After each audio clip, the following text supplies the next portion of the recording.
अभी मासा का जो कन्वेंशन यहाँ राजेंद्र भवन में था, उसमें शुरू से अंत तक शामिल रहे, उसको देखा, समझा, जाना, सुना, तमाम वक्ताओं की बातें सुनी, तमाम जो जन समुदाय ने उसमें हिस्सेदारी करी, मजदूर आबादी ने जो उसमें हिस्सेदारी करी, उसको देखा, सुना, जाना, समझा। तो सबसे पहला सवाल कि कॉमरेड यही कि इस आयोजन को देख के आप उत्साहित हैं, प्रफुल्लित हैं या कोई निराशा भी है? नहीं, ये मैं तो कहूँगा कि ये बहुत अच्छा प्रोग्राम आज आयोजित हुआ और पूरा हॉल भरा हुआ था। उससे भी ज़्यादा बोलना चाहिए कि लोग बहुत उत्साहित थे और काफ़ी लोग नीचे बैठे हुए थे और हर एक ही आदमी, हर एक ही मज़दूर जो आज का मज़दूरों की स्थिति है उसके हिसाब से आक्रोशित था और आशान्वित था और ये बोलता नज़र पड़ रहा था, ये बोलता सुनाई पड़ रहा था कि हम ये जो सरकार ने जो ये मज़दूरों पे बहुत बड़ा हमला बोला है, उसमें हम इनको, जैसे किसानों ने अपने बिल वापस करने को लगाए, मज़दूर भी इस सरकार को ये बिल वापस, जो लेबर कोड्स हैं, ये वापस करने को लगाएंगे। इसमें मुझे अभी कोई शक नहीं है। और 13 नवंबर का प्रोग्राम बढ़िया होगा, अच्छा होगा, सभी लोग उसमें भाग लेना चाहिए। जो मासा में हैं, नहीं हैं, सभी लोगों को उसमें शरीक होना चाहिए। ये मज़दूरों का सवाल है, ऐसा भी मुझे उम्मीद इससे बन रही है। ये चीज़ थोड़ा-सा बताइए कि जिस कानून की मोदी जी इतनी तारीफ़ कर रहे हैं, वो कह रहे हैं कि चौथी औद्योगिक क्रांति के लिए ज़रूरी है कि तेज़ी से फैसले हों और इस तरह के कानून लागू हों, और इससे पहले के कानूनों को मोदी जी कहते हैं कि वो गुलामी के ज़माने के कानून थे। और मोदी जी इतनी तारीफ़ें कर रहे हैं उन कानूनों की और आप तमाम लोग उसके विरोध में तमाम तैयारियाँ कर रहे हैं। ये इसको कैसे समझा जाए? मज़दूर आबादी इसको कैसे समझे? मोदी जी क्यों उनकी तारीफ़ कर रहे हैं और आप क्यों विरोध कर रहे हैं? असल में ना, इससे तो और समझना आसान हो जाता है। मोदी जी जब कोई तारीफ़ कर रहे हों तो लोगों को सावधान हो जाना चाहिए। मतलब ये प्रतिष्ठा या कुप्रतिष्ठा मोदी जी बना चुके हैं कि यदि वो किसी बात को जोर दे रहे हैं, ज़्यादा चीख के बोल रहे हैं, तो समझ लीजिए कि वो उल्टा होने वाला है। अब इससे बड़ा उदाहरण क्या होगा कि लाल किले से पगड़ी बांध के नारी सम्मान का भाषण दे रहे हैं, ऊंचा चीख चीख के, और उसी वक्त गुजरात की सरकार, जो 11 जघन्य अपराधी हैं, बलात्कारी हैं, 3 साल की मासूम बच्ची को पटक सकते हैं, 15 लोगों को जो मार सकते हैं, उनको भी छोड़ रही है। और लोगों के लाख विरोध करने के बावजूद टस से मस नहीं हो रही है। तो मोदी जी जब एम्पावरमेंट बोलते हैं, इसका वर्ड ही वो यूज करते हैं, एम्पावरमेंट। जैसे किसानों के एम्पावरमेंट करने के लिए 3 बिल लाए थे, लेकिन किसान समझ गए कि इससे क्या होने वाला है। सेम मजदूरों का एम्पावरमेंट जो है वो मजदूर जानते हैं। और फिर से एक बार इनको माफ़ी मांगनी पड़ेगी। और मजदूर जब चोट करता है तो वो किसानों से ज़्यादा चोट पहुंचाती है, ज़्यादा कचोटती है।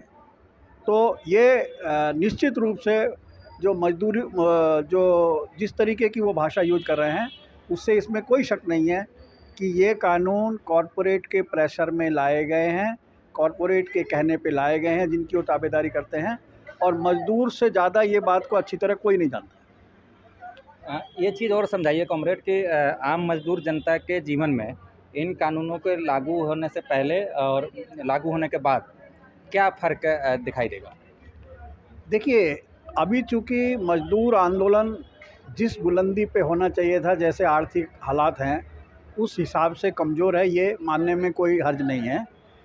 लेकिन मजदूर बहुत कड़वे तरह से लड़ रहे हैं, सारे देश में लड़ रहे हैं। और वो निश्चित रूप से इस टाइड को पलट देने वाले हैं, क्योंकि जो हालात हैं उन्हें रोज़ रोज़ आगे खींच रहे हैं इस तरफ बढ़ने के लिए।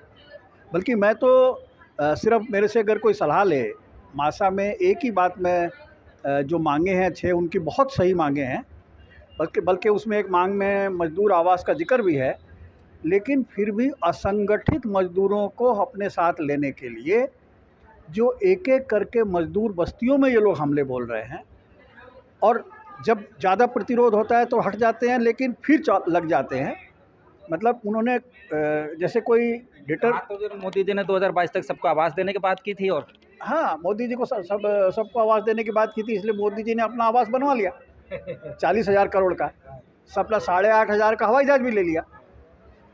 तो ये मोदी जी क्या कहते हैं, ये तो बल्कि समझना आसान है। मोदी जी से पहले जो लोग थे वो चूँकि थोड़ी मतलब क्या बोलेंगे उसको, एम्बिग्यूअस रहता था, मतलब संदेहास्पद रहता था कि क्या मतलब है। मोदी जी जो बोलते हैं उसके बारे में देश के किसी भी व्यक्ति को संदेह नहीं रहता कि ये क्या कर रहे हैं, क्या इनकी मंशा है, लोग समझते हैं अच्छी तरह।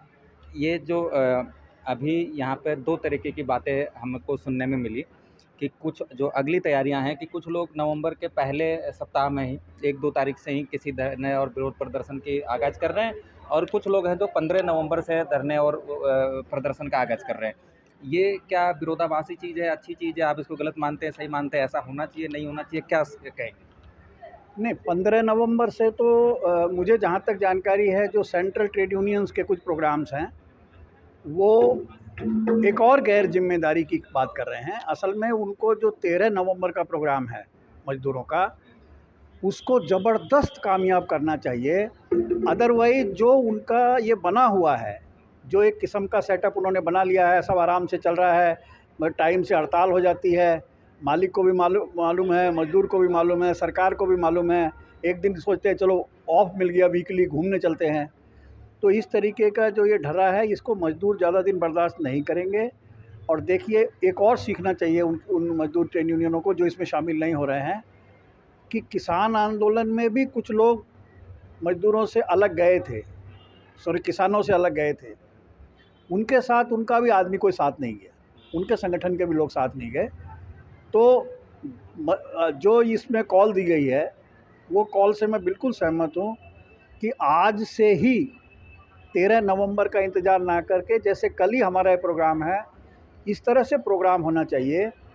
और जैसा ये खुद ही डर के कदम उठा रही है सरकार, अगर 13 नवंबर को दिल्ली में लाल झंडे हर तरफ नज़र आते हैं, तो ये निश्चित रूप से ये जो हमला है मज़दूरों पे, इस पे बड़ी चोट होगी और मज़दूरों का हौसला बहुत बढ़ेगा और आगे और बड़ी यूनिटी होके काम हो सकता है, सहयोग करके आगे आंदोलन तेज हो सकता है।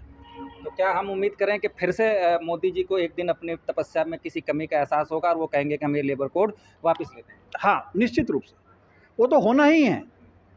मतलब मोदी जी जो भक्ति कॉरपोरेट की कर रहे हैं, जो मुंशीगिरी जैसी कई बार लगती है, मतलब शब्द है क्या बोलना नहीं चाहिए, वैसा भी जैसे खुलेआम उनका कर रहे हैं, इससे तो उनको बाज आना पड़ेगा। ये सब खेल तभी चल पाता है जब करोड़ों करोड़ लोग समझ ही ना पाएँ। अब वो इतना खुला हो गया है, मज़दूरों पे हमला और मालिकों की चापलूसी, तीमारदारी, हिमायती, तो ये अब ये नहीं चलने देंगे। मज़दूर नहीं मानने वाले हैं, क्योंकि ज़िंदगी उन्हें हर रोज़ लड़ने के लिए धकेल रही है। जब कोई यूनियन नहीं होती, जब कोई आशा नहीं दिखती, उम्मीद नहीं दिखती, तो भी मज़दूर भड़क के जाता है, जैसा कि व्हर्लपूल कंपनी में इसी साल हमने फरवरी महीने में देखा था।